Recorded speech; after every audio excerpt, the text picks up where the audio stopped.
gjë që ky evolimi i jetës për ditëshmërisë tonë ka bërë që sikur të na ikin këta fëmijët nga kontrolli. Pse po ndodh kjo? Gjithë çka që them sot me ju është nga përvoja dhe nga ngjarjet reale që shprehen familjet, prindërit sidomos. Cili prind do kursente veten që mos tjetë afër fëmijës kur ai ka nevojë.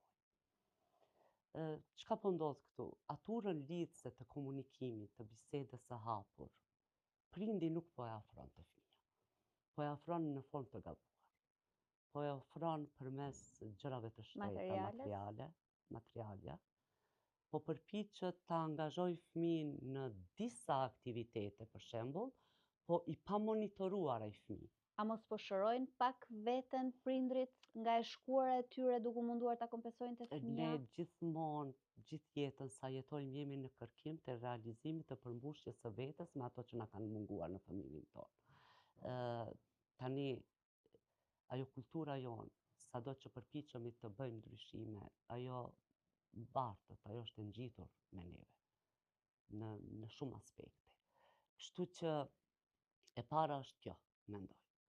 Mandej ekziston ajo çësia e gabuar në raportin prind-fëmijë, ose një kushtëzim i rrept, ose një liri e tepruar. Nëse dalim te të menduarit e fëmijëve, të rinjve, adoleshentëve, atëherë ata gjithmonë po e justifikojnë, po e arsyetojnë veten, gjithmonë në kërkim, sepse unë sa po të mbushi 18 vjet jam i pavarur.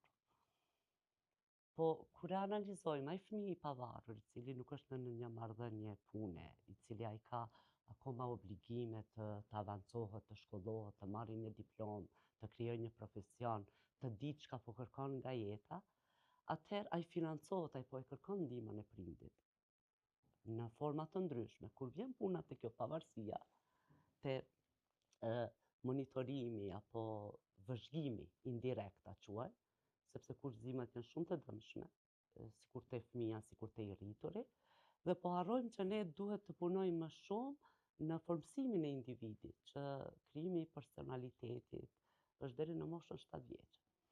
Atëherë ne lejojmë që zënkat të bëhen në prezencën e fëmijës, mosmarrveshjet e çiftit bashkëshortor, edhe kjo, po ndodh që vazhdojmë të mendojmë që ai është fëmijë dhe nuk di, ndërsa traumat e fëmijërisë trokasin në periudhën kur ne më së paku e presim, kur mendojmë që fëmia jonë është i rritur, është më i pjekur, më i logjikshëm, veç se atëherë aktivizohet një traumë që po e çon drejt devijimit një të ri ose një të re. A e ke